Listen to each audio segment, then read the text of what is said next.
We back.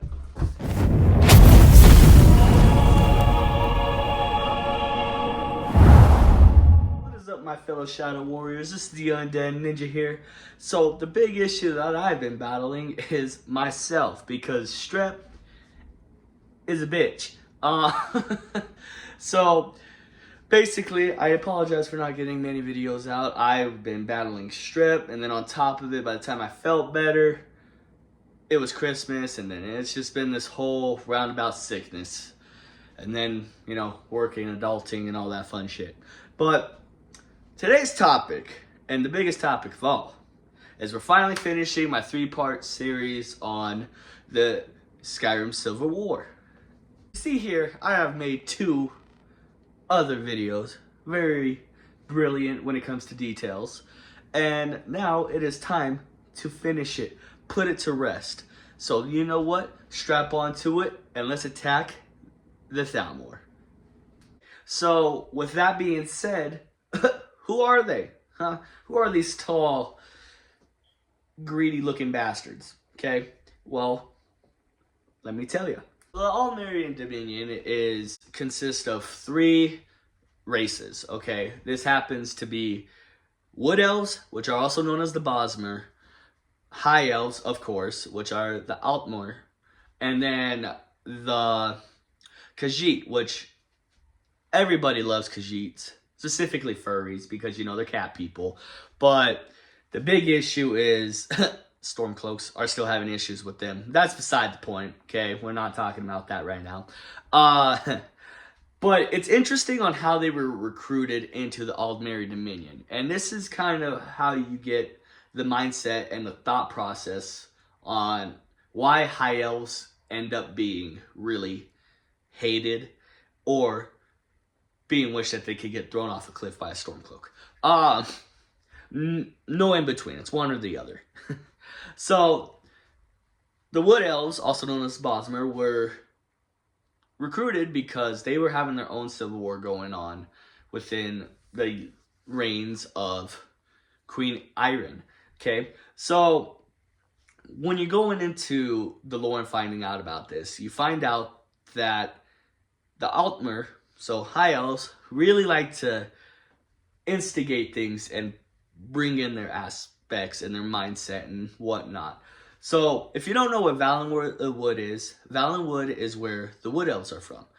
And they take a trip down to Valenwood to help out certain Wood Elves to, you know, create a formed civilization. Wood Elves were already kind of going through it because Wood Elves happen to have this hatred towards them because in their religion, they believe in cannibalism ideology. And no, it's not as bad as horror movies and, you know, stuff like that. You know, no Hannibal Lecter. What I'm meaning is they believe that whatever they decide to hunt, if they are the reason why that has gone to another realm or the afterlife, they're supposed to eat it. Okay? So, at first it seems harmless, which it kind of is, but it's also not at the same time, right? So, the only people who were willing to accept the Wood Elves, and the High Elves knew it, were the High Elves, of course. So, after all that happens, they decide that, specifically the High Elves, decide that, you know what? Elsewhere is also close, the home of the jungles of the Khajiit, okay? And we all know that there's different types of Khajiit. So you have your normal human furry looking Khajiits, and then you have your Khajiits that look like normal house cats, look like tigers, look like all these certain forms, you know. But it's because what happens is that they are all based around the religion and their mindset of the moon. Depending on the moon phase, depends on what Khajiit comes out. I'd see like I'm ranting, but no, this actually has a reason to it. Okay, so the High Elves know this. Okay, they you know, they study this, they know what's going on. All right. Well, some say that while they were recruiting the Khajiit, that the power of the High Elves, they're so in tune with magic that they were able to block the moon. Some kind of orb. And they told the Khajiit, if you don't join us, we will take away your moon. We will take it away completely. You'll never see it again unless you can join with us. Is that a baller move or is that blackmail? I mean, I don't know. You have to decide that, okay? But the big issue about that is now you're starting to see the mindset of a high elf and the complexity of them, okay? So this is where I'm going to talk about the high elves now. All right, so the high elves, these yellow-skinned people, some of them beautiful on the outside but ugly on the inside. And what I mean by that is their attitude. But we'll get into the reason why they have an attitude. So, starting off, the high elves come from Somerset Isles, okay? And not only do they come from the Somerset Isles, but originally they were believed to come from Aldmeris, which is said that all elves come from there. And if that is true, this explains why, they went to the Somerset Isles, kind of all the elves dispersed to where, they're best at. And then that's kind of how, how it is with Pangea in real life, right? So they say. But, so here's the thing. High elves also believe that they were the first elves, or closest to the first civilization of elves. So this is where they start to get that religious aspect of, oh, we are the closest thing to, the first elves. And so some characteristics that they have is, like I mentioned, they have yellow skin. Some darker, some not so dark. It all depends. Different shadings, of course. Depending on who you ask, the high elves believe that they are the closest thing to their gods as well. And this is what brings in the religious aspect that they have and the mindset that they have as well to being close to the gods, right? We know that the Aedra are people who, are the closest thing that you have to the gods. And like I said, the high elves believe that they are the closest or somewhat similar to them. They're very talented magic users. A lot of people who play Skyrim knows that, if you play as a high elf, you get your magic boosts and all of that. So they're very talented with tomes and other magical needs. So with them having the mindset of being the superior race, this also brings in, like I said earlier, that they believe that they are the closest to the gods. And this is where they also believe that the Nords and any other human race are below them. Okay? So this is where they get that mindset that, I'm a high elf, I'm snobby, teenager from middle school, and the attitude worse than my 13-year-old daughter. Unlike high elves, I do believe in adoption. So let's talk about who the Thalmor are, because now we have all these contributing parties, but within the Aldmeri Dominion is the Thalmor. So within those three Aldmeri Dominions, there has always been the Thalmor. Okay, the Thalmor is a governing faction that has had a hold and a higher monarchy placement inside of the Aldmeri Dominion. Okay, however, their whole goals and all of what they believed in kind of changed. Instead of being for the people, being for themselves around the Fourth Era. This is where they completely were able to be established in the Fourth Era, year 29. And in order for them to do that, in the Fourth Era, year 22, they had to do something in the sense of overthrowing the current government, which was already ran by the Altmeri. So after they took over, the governing faction became the Alinor. And so here comes the big majoring factor here, all right? This is where they get instigating, okay?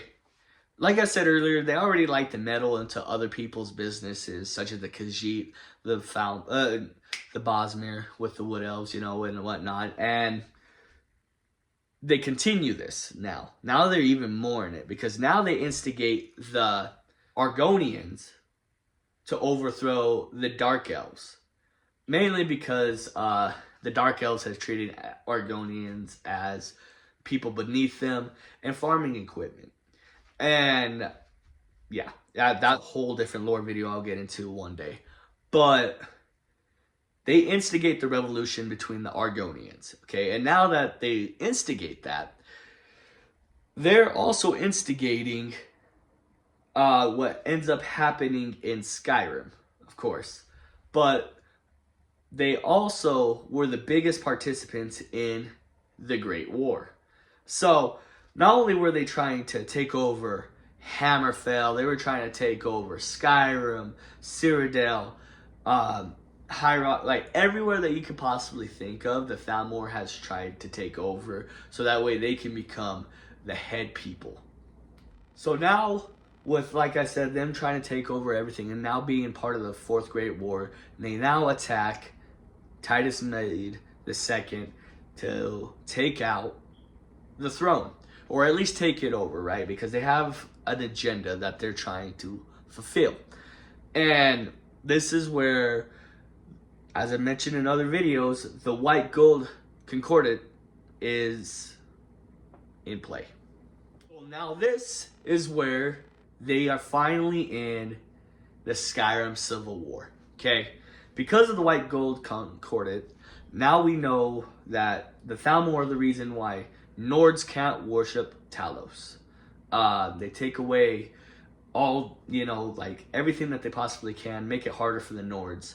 You know, they start taking Nords in the middle of the night while they're sleeping and all that, right? So now it lines up with my Stormcloaks video. Now it lines up with the Imperials, because they are the instigator in this. And like I mentioned before, they view men and anybody human below them. They believe that about any race, but even men way below. Okay, so now they don't believe that Talos was a real person, or even a man who transcended into divinity, which is one of the most controversial things about this whole Civil War. Now they started a fire, and that's the reason why the world is burning, since it was always turning. Okay, so they keep doing this, and like I said, it's kind of like this back and forth thing. They keep making sure that people who are worshiping Talos is taken away in the middle of the night, you know, which they ended up doing with Ulfric. And because of the whole Markarth incident, the Thalmor has entered into Skyrim, and now they're in Markarth. Okay, they got the embassy up in behind Solitude. Okay, now to top it all off, you also have them in the College of Winterhold. You have them throughout all of Skyrim, and now they're putting more matter and more pressing issues into the Civil War. Now they know that they started the Civil War. Okay, now they know the Empire is completely oblivious to what's going on, and they know that they're concentrating on this revolution that the Stormcloaks are having. But because of the Thalmor, the Stormcloaks has happened, right? I mean, when you take the main leader of the Stormcloaks, before, you know, the Stormcloaks even became a thing, there's bound to be a revolution, okay? There's bound to be some resistance and someone backing up and trying to take back what they believe in. Like I said, you know, they're intervening into everything that they possibly can, okay? So, not only have they done all this, But now you can also find a note inside the Thalmor embassy saying that Ulfric is doing their bidding. Not in the sense that you think like, oh, he's a sleeper agent or whatnot. I mean, you could believe that. There's that theory, right? But in the sense that he's distracting the whole empire so that way the Thalmor can have their own mind right now, their own agenda. So that way nobody's looking towards their way, okay? And I don't know if you know this or not. You probably don't. That's why you're here on the video, and that's okay. But here's the thing.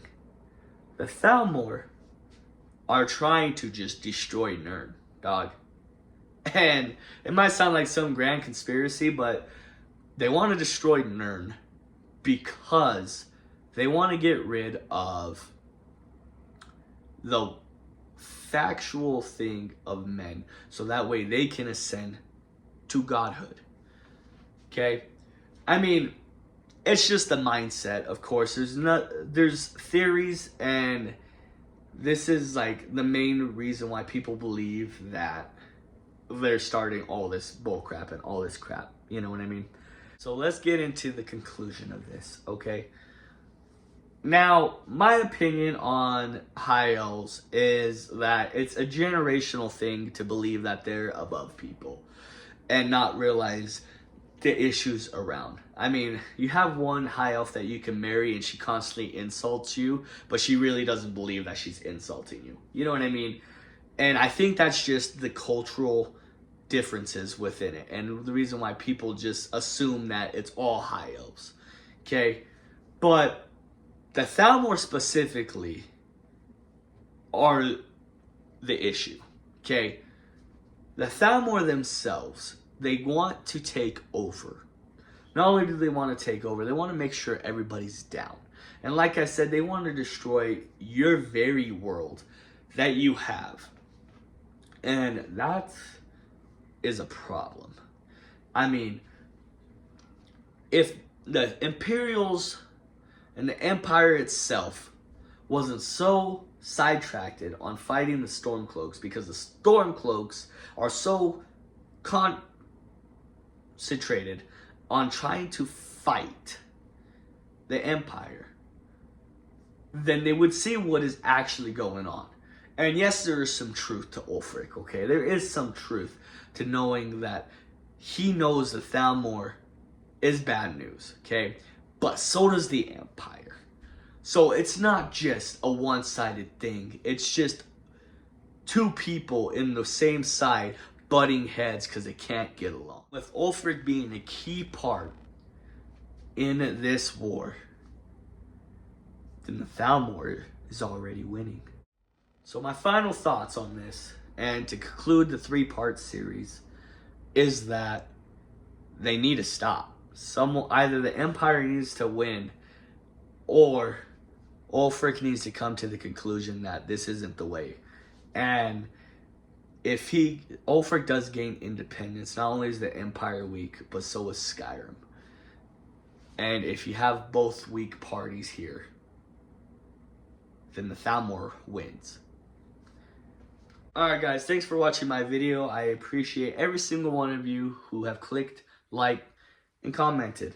Like I said, this is the final part of my little series that I've created. So what I'm going to try and do is put it into a longer form content video where it has all 3 parts. So that way, you know, we can all just click on it and you get the whole thing.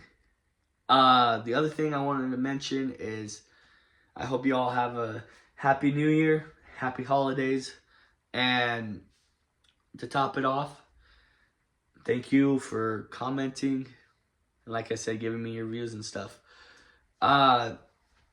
If you guys like this content, let me know. I'm going to be trying to make more lore videos on Skyrim. I know I've been kind of slacking on it with Assassin's Creed and Halo and whatnot, but we'll try and bring a lot of Skyrim and Elder Scrolls lore back. But until then, remember to stay in the shadows and take care of my shadow warriors. This is the Undead Ninja, out.